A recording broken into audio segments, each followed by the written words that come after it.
Hello everyone, welcome back to my YouTube channel. So आज हम करने वाले हैं अपनी directorate of education GNCT of Delhi की तरफ से प्रोवाइड की गई हमारी ये असेसमेंट वर्कशीट नंबर 1 जो हमारी क्लास 9th के लिए है। मैथमेटिक्स का है ये असेसमेंट हमारे पास। ये 27 तारीख का है। और अगर आप मेरे चैनल पर पहली बार आए हैं तो प्लीज़ मेरे चैनल को सब्सक्राइब कर दीजिए।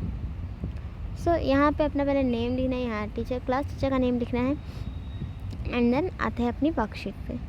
वर्कशीट में मुझे बोला गया है कि darken the circle against the correct option of the following question with a pen pencil.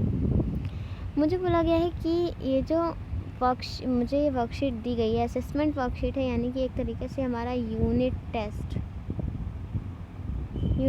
की वर्कशीट है हमारे पास ये। तो हमें इसे पेन या पेंसिल से ये जो डार्क सर्कल है इनको ऐसे फिल करना है। जो भी इसका करेक्ट ऑप्शन है उस पर आपको ऐसे फिल करना है, किसी भी ऐसे पेन या पेंसिल की हेल्प से। तो आइए देखते हैं फर्स्ट क्वेश्चन क्या है। The average monthly salary of a worker in is 8,200 rupees. मतलब एक average salary. If there are 45 workers in a factory, then total expenditure included on expenditure is, देखिए एक फैक्ट्री है, उस फैक्ट्री में पर वर्कर, एक वर्कर की सैलरी 8,200 रुपीज़ है।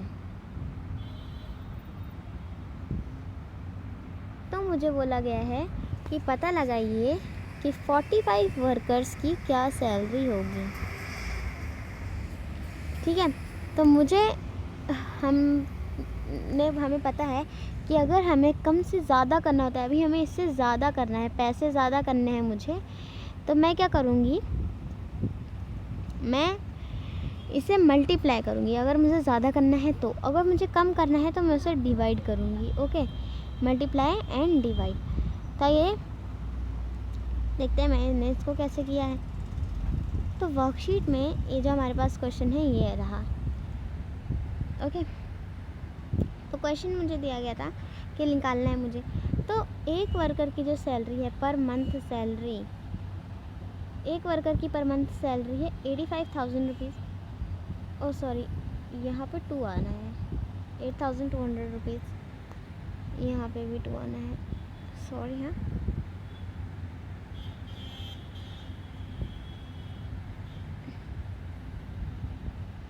वैसे अभी ठीक कर देती हूँ, hand to hand.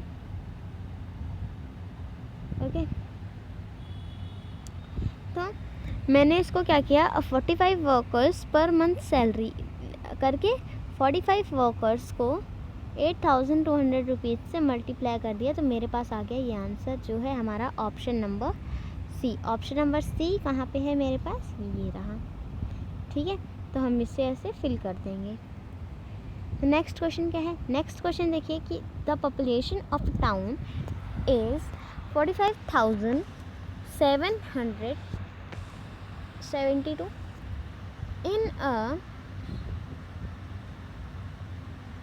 in a survey. It was reported that 1 out of every 14 person is illiterate।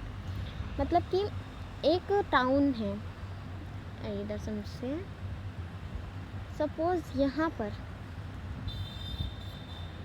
ये एक टाउन है जिसमें बहुत सारे लोग रहते हैं।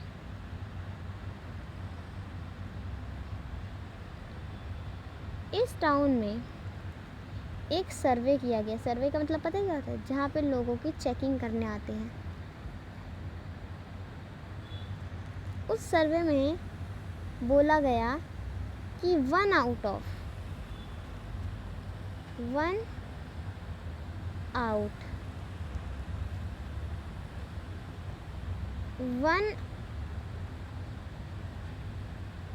ऑफ 14, मतलब कि 14 में से एक इंसान अनपढ़ है।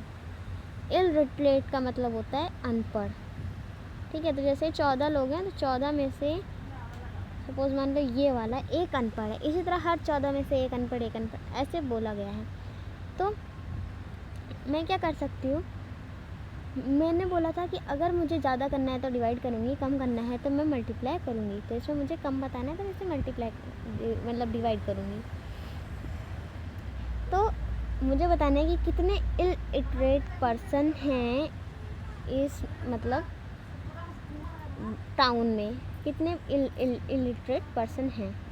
देखते हैं ये देखो, यहाँ मुझे बोला गया, ठीक है, बोला गया है कि town population is equals to 45,772। Illiterate persons कितने हैं, 1 आउट ऑफ 14, ठीक है। 1 आउट ऑफ 14 पर्सन्स जो हैं वो इलिटरेट हैं। तो total illiterate persons in town, तो टाउन में कितने इलिटरेट पर्सन्स हैं। तो मैंने क्या किया, 45,772 को 14 से डिवाइड कर दिया, तो मेरे पास आंसर आ गया 32,198, जो है हमारा ऑप्शन ए। ओके, तो मैं क्या करूँगी, इधर मैं अपना ऑप्शन नंबर ए पे फिल कर दूँगी। ओके, अब मुझे बोला गया है the product of monomial and a binomial is a, ठीक है। तो एक मोनोमियल और एक बाइनोमियल का प्रोडक्ट निकालना है मुझे।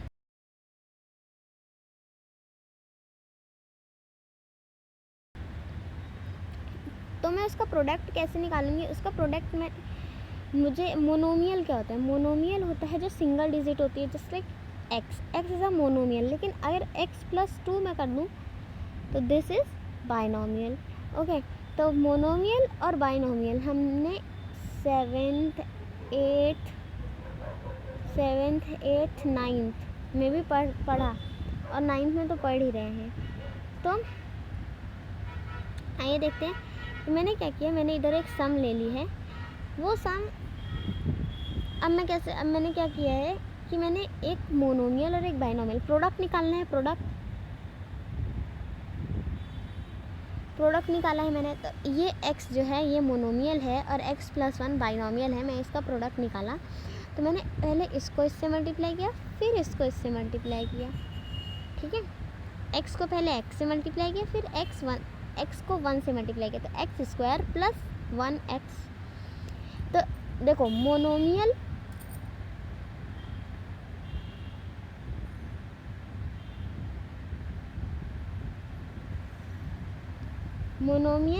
एंड बाइनोमियल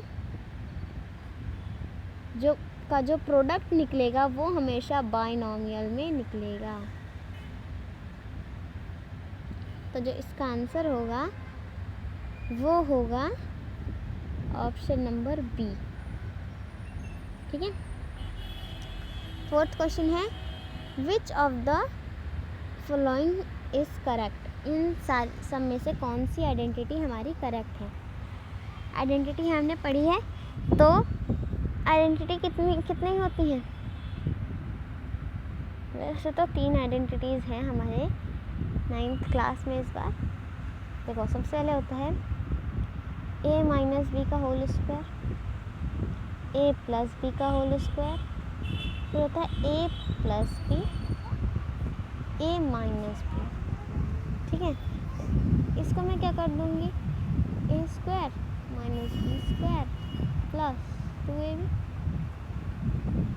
फिर इधर a² + b² + 2ab, इधर a² - b²। तो मेरी आइडेंटिटी बन गई। तो आइए देखते हैं इन तीनों आइडेंटिटीज़ में से कौन सी आइडेंटिटी इसमें दी गई है, ठीक है। देखो सबसे पहले ये आइडेंटिटी क्या दी गई है मुझे,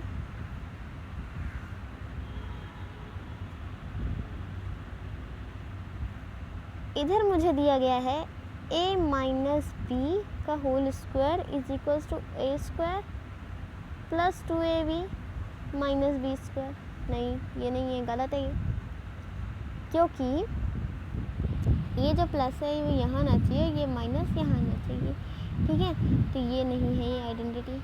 अब ये क्या है, यहाँ मुझे दिया गया है a माइनस बी का whole square is equals to A square minus B square, नहीं, ये भी नहीं है। तो इधर भी क्रॉस कर देंगे। आ जाते हैं इस पे, देखो a माइनस बी का whole square is equals to A square minus 2ab plus B square, और ये गलत। तो देखो ये वाली मेरे पास सही आइडेंटिटी आ गई, तो यानी कि बी वाली आइडेंटिटी मेरे पास सही है। ओके, बी वाली आइडेंटिटी ही मेरे पास सही आइडेंटिटी है, क्योंकि देखिए ए स्क्वायर, ठीक है, ए माइनस बी का होल स्क्वायर, तो ये रहा, ठीक है, ए माइनस बी का whole square A square minus 2ab plus B square, ठीक है। तो ये आइडेंटिटी बन गई मेरे पास। अब आ जाते हैं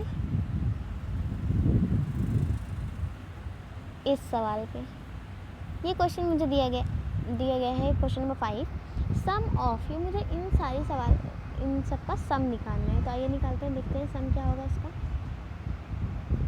देख लीजिए, ये रहा इसका आंसर है, 4th वाले का आंसर ये इधर ही है।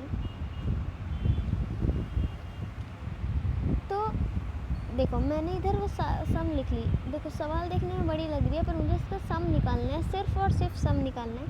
तो देखो मैंने पूरा सम यहाँ पे लिख लिया। मुझे इन सबका सम मतलब होता है ऐड करना है।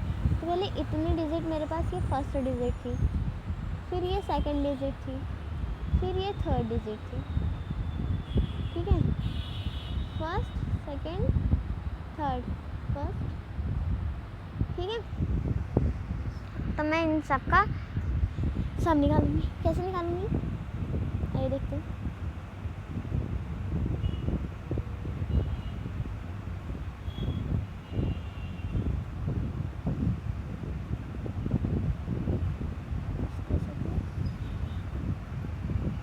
देखो प्लस ए से माइनस से कैंसिल हो गया, थोड़ा इन्हें ढाके कलर देते हैं। प्लस ए से माइनस से कैंसिल हो गया, प्लस बी से माइनस बी से प्लस बी कैंसिल हो गया, ठीक है। तो मेरे पास एक सी बच गया, 2 सी बच गए, तो 2c प्लस ए बी बच गया, फिर प्लस इधर प्लस आना था, प्लस बी सी बच गया, फिर प्लस ए सी बच गया, ठीक है। तो यह है मेरा आंसर नंबर ए। ये देखिए, तो इधर करके आप लोगों को दिखा देती हूँ, देखिए ध्यान से। प्लस ए से माइनस ए कैंसिल हो गया, माइनस बी से प्लस बी कैंसिल हो गया, तो 2c प्लस ए बी, ये रहा, माइनस बी सी माइनस ए सी, ठीक है। तो ये आ गया मेरा आंसर नंबर 1, ठीक है, ओके। अब आ जाते हैं 6 पे। 6 पे मुझे प्रोडक्ट निकालना है इस सवाल का, इस क्वेश्चन का मुझे प्रोडक्ट निकालना है। तो आइए देखते थे, निकाल लेते प्रोडक्ट। देखिए इधर मुझे प्रोडक्ट निकाल के दिखाएंगे। तो इसमें जो प्रोडक्ट है वो कैसे प्रोडक्ट निकालने का मतलब होता है किसी चीज़ का मल्टीप्लिकेशन निकालना, किसी भी चीज़ का। ये मुझे सवाल दी गई थी जिसमें मुझे 2ab से मल्टीप्लाई करना था इस डिजिट को। तो मैंने क्या किया, सबको एक इसके अंदर ले लिया,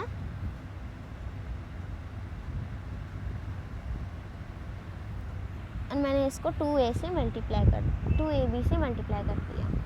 तो कैसे, देखो इसको इससे मल्टीप्लाई करेंगे, इसको इससे मल्टीप्लाई करा तो 12 आ गया, 2 × 6 12 आ गया। उसके बाद फिर a को a स्क्वायर से मल्टीप्लाई किया तो a³ आ गया। फिर b इधर है ही नहीं, तो b एज इट इज़ उतार लिया मैंने। देन 7 2 7 से 14 हो गया, a है नहीं तो a as it is b का स्क्वायर आ गया यहाँ पर। उसके बाद 2 5 से 10, a का स्क्वायर प्लस b का स्क्वायर, ओके। ये है हमारा ऑप्शन नंबर बी। ये रहा ऑप्शन नंबर बी। इसको हम कलर कर देंगे। अब मुझे इसका स्क्वायर निकालना है। 7 में स्क्वायर निकालना है इस सम का। देखो मैंने इसमें एक आइडेंटिटी यूज़ करी है। कौन सी आइडेंटिटी है? जो मैंने अभी थोड़ी देर पहले करी थी। बस क्या होता है, वहाँ माइनस लगा था, यहाँ प्लस लगा हुआ है इस आइडेंटिटी में। तो मैंने इसका स्क्वायर ले लिया। अब मैंने इसमें आइडेंटिटी तो बनी हुई है। देखो 3x + 4y का होल स्क्वायर, तो a + b का होल स्क्वायर। तो क्या है, a² + b²। तो मैंने कर दिया a² + b² + 2ab। तो 2 की जगह पे a की जगह पे आ गया 3x, b की जगह पे आ गया 4y। तो ठीक है, तो 3 का स्क्वायर क्या होगा 9, तो और x² एज इट इज़। 4 का स्क्वायर होगा 16, y²। फिर इधर आ जाते हैं।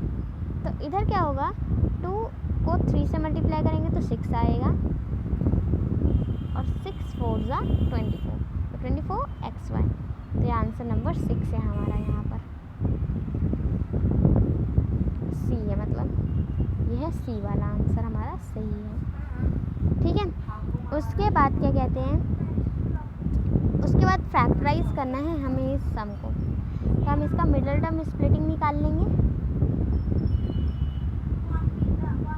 मिडल टर्म स्प्लिटिंग करेंगे तो मैं क्या करूँगी, 10 का मिडल टर्म स्प्लिटिंग करूँगी। तो 10 का मुझे ऐसा नंबर चाहिए होगा जो क्या कहते हैं प्लस और माइनस करने पे, प्लस या माइनस दोनों में से कोई भी एक करने पे 10 ही आए। तो मैंने 3 और 7 ले लिया, मिडल टर्म स्प्लिटिंग करके 7 ले लिया। ठीक है, तो मिडल टर्म स्प्लिटिंग ऐसे करते हैं। मुझे 21 चाहिए मिडल टर्म स्प्लिटिंग के लिए। 21r²। देखो इन दोनों को मल्टीप्लाई करने पे जो आंसर आए वो हमें यहाँ लिखना होता है।